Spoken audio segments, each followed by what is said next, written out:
Welcome back to another Growth Support Conversation. My name is Neil, and today I'm joined by Conor Pendergrast to talk about unblocking your career and about some of the skills that support leaders need for the future of CX.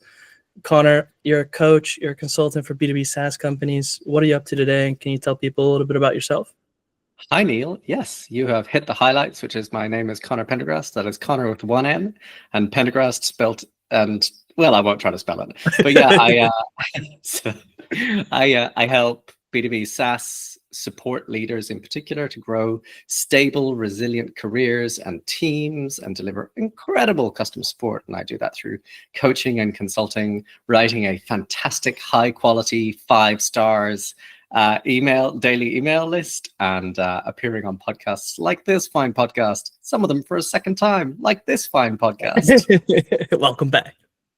Thanks. And dear listener, just so you know, Neil has given me very specific instructions that I'm not allowed to prepare a 3,000 word script for this one. And I think that's deeply unfair because that's just how I roll. Well, that's exactly the point of the conversation, is to have fun and also just see where we go in terms of being able to go through a thought process around okay, what listen, we're doing. Neil, some people like organized fun and structured fun.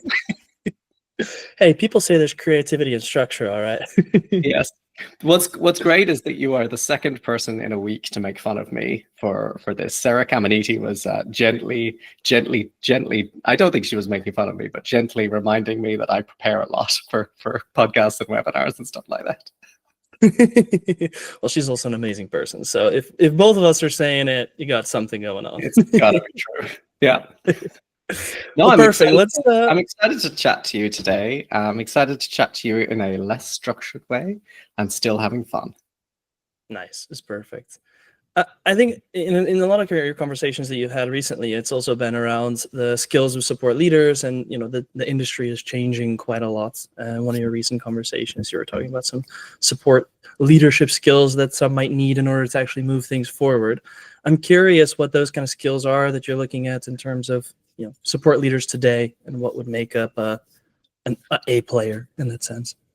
Yeah. So if we're thinking about leaders, I guess there's like, I know we were just before the show, we were talking about competencies, so we'll use the word competencies. There are like different areas of competencies that you could think about. There is, let's go from like inside support to outside support. There's like your knowledge of your customers. There's your knowledge of your product, and there's your knowledge of how you deliver support today. So I think that's the like base level. Probably, if you've gotten to a point of leadership and customer support, you're probably really good at your product. You're probably really great at how your customers use your product and what kind of customers you have. So even if you're really adventurous, you understand the market and like how they interact with their competitors and how they interact with your competitors as well, especially if you've been working with customer success or if you've been working with sales or marketing teams as well, you probably understand the full landscape of it. So there's that element of it. I would say if we were to quiz a bunch of customer support leaders, that's probably where they'd excel. Almost everyone would excel at that. There's also going to be people management. There's also going to be leadership. Probably a little bit more of a challenge for a lot of people. People management is an ongoing practice and something that takes a lot of work and a lot of effort. Some people excel at it to start with, and some people need a little more time to grow through that. A lot of making mistakes in that. I know I certainly made mistakes as an early leader and as an early people manager. It can be very challenging. You can make a lot of missteps. Thankfully, I had some great people around me to support me and to grow and to challenge me and to tell me where I was messing up. And that's the sort of the second step, which is like your people who are now supporting your customers in your place. Do you agree with those as like the first two kind of elements of it? Yeah, I definitely think so. I mean, when it comes to being able to understand your full competency, I love what you say when you quiz a lot of support people that probably really, really excel in those areas. To me, I think understanding your industry, understanding your function, and understanding how those operate within your organization is kind of the trifecta of your own skill and knowledge in terms of, okay, yeah, I'm really good at CX. How does CX actually look and feel in our industry in terms of actually understanding our customers and how they like to interact. And then what are the nuances of our organization and how we want to play that game and how we want to actually apply some of those skills. I think if you can master those three as an individual, then you're already really succeeding in your own development and growth. I think when you talk about starting to look and lean towards the further organization and actually connecting the dots with leadership, I think that's where some of the challenges start to arise when it comes to developing in our specific function itself. I think that's historically because we focus a lot on operational things where we need to start really branching out and starting to speak strategically with the organization itself. Yeah, and maybe we should, like, I think probably strategy. So actually, a lot of what we were talking about felt quite tactical there when we were talking about customers and product and team, because that felt. Now that I think back on how we were talking there, it's like, okay, these are the tactical things of how we deliver customer support and how we lead individual people. There's also a strategy element to all of that, right? Yeah. And the people who are listening to this podcast probably innately understand that, because if you're thinking about it from a customer support process perspective, they are already involved here. They're listening to your podcast, this fine quality podcast. They're probably involved in support driven or Elevate CX or other customer support communities. And so they are investing the time to understand, how is customer support going to change over the next months, years, decades? What are the directions that we're going? How is people management going to change over the next months, decades, years, decades? How do I need to evolve my approach? What do I need to be doing with the people who the other leaders around me, the other managers around me, to support them in their growth? So that's probably another important point to pull out is, like, you have the day-to-day running of support, but you have the more abstracted, are we using the right tools? Are we adding AI in the right way? It's not just about chatbots. And I'm comfortable, not comfortable. I'm excited to say that more and more people are saying, like, okay, great, we've got it. AI can be in chatbots. Thank you. Where else can we actually find value here?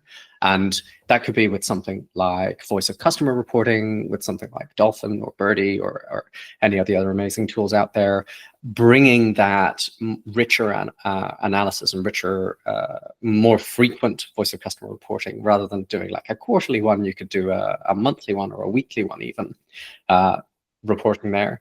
So there's also that level as well, before we even start to think about this outside of CX, outside of the business. So again, like, what are the key things that people are thinking about from your perspective strategically for both customers and product and people management as well? Well, I think oftentimes people will just think about what the immediate things in front of them, in terms of, hey, let's really start to try and fix these burning problems and these issues later on down the road. When you start thinking about those kinds of things, sometimes that can already stop with the business strategy, in terms of, hey, we're fixing this problem today. The business is already looking at the issues that they're trying to solve in the longer term of the future, where maybe we're at the end of the road in that sense. I think when you create a strategy and you start talking about the more strategic aspects of it, being with the business and starting to say, hey, this is our new business strategy. Let's create our support strategy based on that. And then in order to reach those goals, let's kind of look at our operating model and see how the rest of our organization down the line can support those, rather than just starting with the activities and moving forward up in that sense, and kind of reverse the conversation track there, I think, is one way to start shifting the mindset. When you think about strategies themselves, we might think about, hey, what are our year goals? What are we looking to do? Maybe if the organization says, hey, we're really focusing on customer acquisition this year, like renewability is really, really important. We want to reduce churn, but right now our priority is acquisition. Okay, how can we as a team start to support those things? If there is any way that we can connect the activities there, maybe that's introducing new activities, maybe that's introducing other things, and how can we start to work backwards from those problems, I think, is a good way to start flipping the script a little bit. Exactly. Yeah. So I agree. Like, I think that's the third area that we don't suck at all the time. But sometimes we kind of suck here.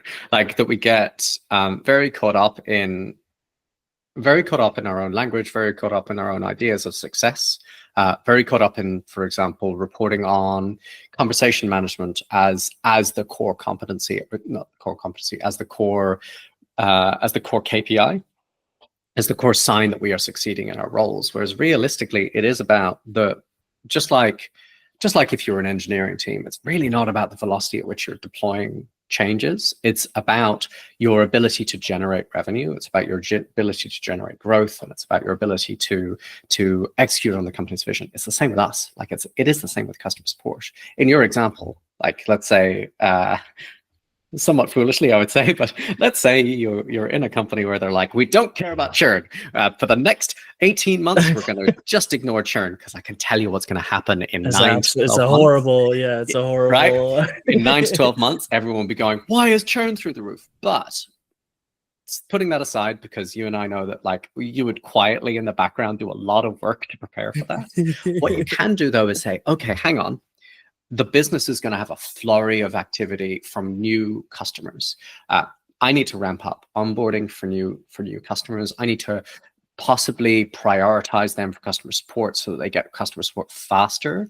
Once you are out of that onboarding stage and comfortably using a product, a lot of the time the urgency of conversations goes down a little bit. So I can probably tweak that down a little bit. I need to revamp. Oh my God, all of our screenshots are from our version from last year. I haven't updated them. Okay, now that actually becomes the priority, and these other projects can be deprioritized. And it's just about saying, okay, well, what is the business goal? The business strategy is to deliver a large number of new leads and get them turned into new customers over the next year and a half, and semi-deprioritize existing customers. Okay, what do I need to do to help support that strategy? You can definitely disagree with parts of it. Again, I would strongly disagree with ignoring existing customers. but listener Neil was the one who suggested this strategy, so come to him. I did. He says, so I did this a bit on purpose to throw a little bit of humor. Yeah. One, first of all, Neil's throwing depending shade on your type of business, retention and churn are absolutely some of the things that keep the business sustainable, like 100%. Yeah. The reason why I did acquisition as an example is because it's a little bit harder to be able to start from that particular business goal on a more CX and support side, where it is, we're already helping existing customers. We're kind of already helping those kinds of things. At the same time, you could think creatively and say, okay, well, yeah, we made sure that we can handle the new wave of acquisition customers. They're able to effectively onboard and get that time to value realized a little bit quicker. At the same time, when you talk about your other two competencies around our product knowledge and our teams, how do we actually make sure that, one, with our product knowledge, we can educate customers on how to actually fully use the product. So when they do contact support, maybe they leave feeling more equipped to have a better experience in the future. As a longer term thing. And if the business goal is acquisition, how can I help my teams to identify, maybe potential upsell or cross-sell opportunities to actually look at, hey, is that a customer who is a part of a, depending on your organization, if it's B2C or B2B, is that a person who's a part of an organization who could potentially turn into a growth opportunity for you? If your support team is kind of aware of those things, you can create some activities around it that actually directly connects to the business goals, how you can showcase your value when it comes to your department and your teams. Yeah, I have another example that comes to mind as well. So in my time at Expensify, I was there for about 10 years. And over the course of the 10 years, towards the latter half or so, we had this very clear strategy where we were going down market. And it's all publicly available for information. None of this is like secrets, because it's Expensify is a public company, and everything's out there for this. But very openly, David, our CEO, was saying, okay, I think the future is going to be that we have a very large amount of individual users, largely free users, but also paid individual users.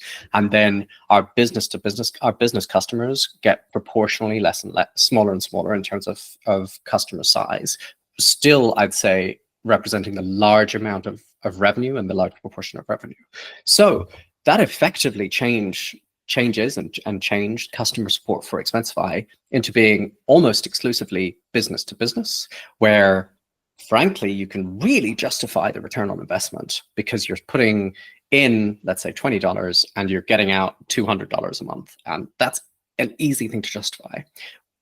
Alongside that, though, we had to start thinking, oh, okay, hang on, how do we scale this thing? How do we switch it to effectively be B2C as well at the same time? So you have this B2B model, and it's much more about customer success type of interactions versus B2C, which is much more about customer service and shorter, smaller interactions and engagements where you really have to be a lot more efficient. And so there's a lot of things you can do as a leader if you're going through that sort of change, because it's a paradigm shift in terms of how you approach support. For example, if you start to think about the kind of interactions that you'll have with customers, those B2C customers, those consumer level customers, you have to have a product that is able to deliver consistency every single time, and you're not having as much product confusion at all. And so one of the things we started to do was totally revamp the actual experience of using the product. And you can't directly change that in a lot of cases if you're a support leader. What you can do is start to say, hey, our consumer level conversations are making up a small portion of our conversations today, but here are the pain points that they're experiencing. And again, going back to voice of customer reporting, bring that to your product team or your engineering team or whoever is directing product and say, listen, the only way that we're going to be able to manage this without 10xing our headcount over the next 4 years is we need to drive this from being experienced confusion that's experienced 1 in 10 times to being confusion that's experienced 1 in 1,000 times, for example, and really use that as a lever, and use that feedback mechanism and that avenue as a lever to drive down your potential incoming conversation growth over time. But you can only do that if you know what the wider business context is and the wider business strategy is, and if you're actually thinking about it, not in terms of CSAT, not in terms of, I guess, to a certain extent, response times, but actually in terms of where your business is going and what you're going to be, like what role you need to play in there as well. Yeah, I full-heartedly agree. I love that example as well, where you start to see the shift, and it is a completely different strategy. But if you're not paying attention to everybody pays attention to hopefully the business strategy is clear, and actually have those. Sometimes hopefully they do, right? but yeah. Where you are able to actually see that longer term future in a sense. And if you can't see that longer term future at the moment, build the relationships with those who can to really start getting your foot in the door for those conversations. Because at the moment, I say it with my team quite a lot when people are trying to go from an individual contributor to a team lead to a manager and kind of up the skill, where it is, hey, like I use the analogy of unloading a boat, for example. Like the boat comes up to the dock. If you're an individual contributor, your goal is focused on, all right, I got to move these boxes off. Like that's it. That's all you see. You just see the load of boxes on the boat. If you're a team lead, you start to see, okay, this ship is coming in. We need to manage the whole shipment and everything and get this boat in and out as quickly as possible. How do we actually do that? And start to see this like a little bit larger view. If you're a manager, you start to see, okay, we got this boat, we got a next boat coming in. How do we prepare for that one? You can see where I'm going with it a little bit.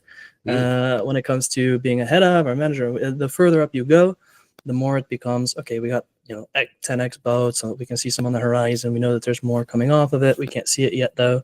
And then as you get to really the larger business side, it's okay, how do we get more boats? Yeah. You or you're start saying to get like, this... are boats still the right solution? Are we sure we're going to use boats? Should we be using trains? Should we be like triaging some of these and flying some of it through air cargo? All those kind of ideas. Yeah, I love exactly. So you start to get a longer view, right? In terms of where your scope of view is in a sense. I think that helps you to realize what's really a priority and how you can actually get those activities in place or not. Yes. Yeah, absolutely. Yeah, it is about so maybe from a like, how do I do this perspective, because that's the practical side of it. It's like, oh, this is very abstract and helpful. Like, how do I do this? Pay attention to what in particular your C-suite are talking about, your co-founders are talking about, the people who are actually in charge of the business. If it's not you, maybe it's you, in which case, fantastic, good work. I'm very impressed. You have the table. It is your table. But if not, pay attention to what they're saying internally, pay attention to the kind of conversations that are happening. But then you should also be meeting regularly with people on your level with people around you, and understanding what sucks about their jobs and like how you can help them there as well. So what are the things keeping them up at night? What are they worried about? What are they frustrated by? What are their recent wins? All those kind of conversations. Now I do these little coffee chats. That's how you and I spoke last year. But I keep doing them with every community I come into, and I will also do it like within companies as well. I'm just regularly chatting with people and engaging with them, and just finding out what are they worried about, like what are the opportunities that they're seeing, and how can I help with how can I help, like what if you're talking, let's say you're talking to a marketing leader, for example. Let's say you're talking to someone who's a director of marketing at your company, and they're saying like, okay, well, we're doing an okay job at getting testimonials, we're doing an okay job at getting case studies, and I work in customer support and I lead customer support. I could say, well, actually, I like, we have a ton of people who praise our product every day while talking to our customer support team. Maybe I should set up a way of automatically flagging those conversations and then pushing them over to the marketing team so that they can triage them and work out which one of these are the right kind of companies that we're looking to get case studies for, and just reduce the time that it takes to identify the right companies. Because I don't know about you, but like when you're doing case studies, whenever I got asked for it, I was like, oh, I don't know, I managed like 40 customers, and I don't know, lots of them are happy. Obviously, I'm great in my job, but which ones want to do a case study now? I don't know. Here's like one that comes to mind, and it's all recency bias, and it's all just the first thing that comes to your head. Whereas if you have a regular automatic process of pushing those in, that can seriously improve your marketing team, in this case, marketing team colleagues' ability to execute on their goals.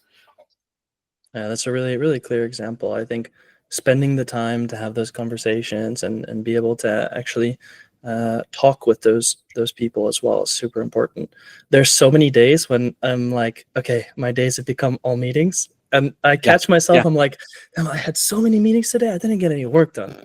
And then I have to like pause, sit, and just think like, okay, this is my job. The meetings are it is the job, but like being able to build the relationships, build the communication stream so that my team can be successful and have the information that they need so that we can understand what's coming up.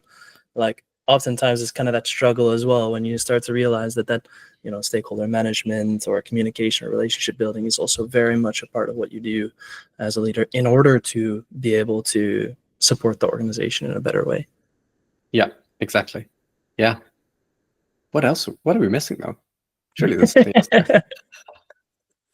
I think there is another part of the framework that I would say, if you want to make it really practical, and it's really weird because I took what I would say is like the Simon Sinek Golden Circle way of communicating, where it starts with why at the core of what you do, then branches out to how, and then the what.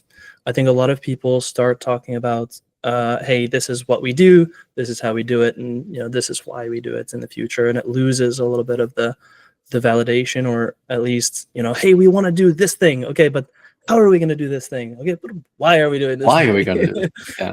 But I would also very much advocate for flipping that around. Like, why do we want to do this particular thing? Like what you mentioned when you start asking questions about, are boats actually the right way to do it? Like, yeah. What is the why behind that? Why we want to get people's goods faster, or we want to get them more effectively to them, whatnot.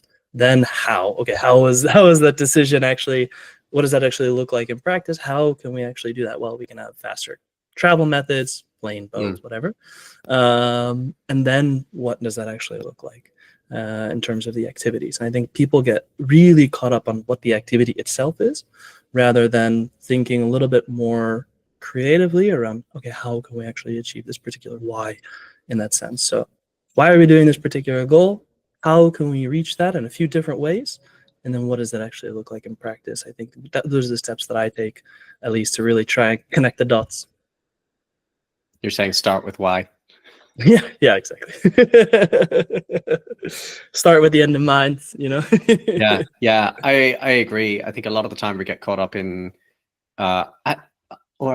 yes, I agree. I think this is one of the things we noticed at Expensify again, which was if there was a lot of disagreement on how to do something, then almost always it would come back to the why was not, we hadn't discussed it, or it was an assumed why, or it was an unstated why. And if you start at that point, then and get agreement that it's something that you should tackle in the first place, that that having low response times is a good thing, for example. Like it's not just an implied, assumed, agreed, assumed good, that it is a discussion point that says our response times are too long at the moment, and that you're able to demonstrate why that's the case, and just demonstrate that the whole why starting point is a shared, defined problem that everyone should address. Then you move on from there. But if you start backwards, then there's so many different ways and so many different reasons to do something. The what? What? Like that's just gonna be so confusing to people. Yeah, I agree with you there. Yeah, indeed. Hey, for a conversation that was not planned, it's been, I think, a very helpful and insightful one. Yeah, it's this has been fun. It's a short one, and I like it. It's good. Yeah. We'll respect people's time. Hey, can I ask for a favor of your dear listeners? Sure. Good. So one thing, if you are a leader in customer success, customer support, or customer experience, one of the things that I've been thinking about is how learning and development budgets work, and how, like, whether people are actually using them at all, and what they're using them for, both individually if you're a leader, and also for your teams as well. So if do you mind if we include a little link to a survey that I've created in the show notes of your podcast? Yep, definitely. And the reason why is because I think it directly ties to what exactly we're talking about today as well. Yeah. Because when we talk about building that business strategy and connecting your activities up to organizational goals, there's a very important way that this gets played into how you actually achieve those, where you have a company strategy. It's a new business strategy. You create your support strategy, and then you define your operating model. And you're like, all right, we have an operating model. That's great. What capabilities do we actually need to get there? How do we develop those capabilities? What is that learning that I might need so that we can realize the impact on it? And I think that that's a really important part of the process, especially when you say, how do we be more strategic on actually leveraging our team side as well, in terms of being able to reach those goals. So definitely, I think it's valuable, it's important, and I will definitely include it there. So you guys will find that in the description. I might even, you know what I'll do? I'll set up a little page on my website. So if you go to customersuccess.cx/survey, then by the time this comes out, so long as you don't, just give me 5 minutes, Neil, then that'll bring you to the right place. So that's customersuccess.cx/survey. Nice. I appreciate it, Conor, and thank you for joining me for the ad hoc spar of the conversation. I really appreciate it. And I would say one question for you. Normally, I always end up with the same question, which is one thing over the course of your career that you still live with today. But I asked you that last time. So I would be curious to know, what are you looking forward to this year when it comes to CX? To 2025? What am I looking forward to this year for CX? I'm looking forward to us getting the conversation away from just chatbots, and that we're talking about more than just chatbots. And I think we're seeing more and more of this, which is great. And we're seeing some interesting applications of LLMs and some interesting applications of GPTs and AI in general. And there's some really fun things out there, including like wild things like the low and no code things. Like I've been interacting or using Replit and Lovable a little bit to test them out, and they're fun. And I can see a lot of opportunity there for bridging gaps in like customer support platforms that you might use, for example, that you can do stuff via the API, but who on earth has time to learn about the API? Well, actually, with something like Replit, or even with Zapier's, oh my God, I've got the custom actions. I just wrote an email to my email list last week about it. Like, you can do a lot through APIs now without knowing anything about doing API calls. So just generally speaking, I'm excited for us to get away from just talking about chatbots all the time, and talking about how we can use how can really bring large amounts of values to our customers through tools like that. Nice. It's a super exciting future for support. I think last year was the year of chatbots for sure. I think people Yes. are realizing now the much more practical applications and the things that they can actually do to implement a deeper solution rather than just, hey, we got one. Yeah. So I think it's definitely going to be an exciting time for CX. And again, I really appreciate you joining me for the conversation. If you do want to connect with Conor, he's all over LinkedIn, or you can also go to customersuccess.cx. Just like you mentioned, if you put /survey, you'll be able to take the learning survey as well. So thanks, Yes. Conor. I really appreciate you joining.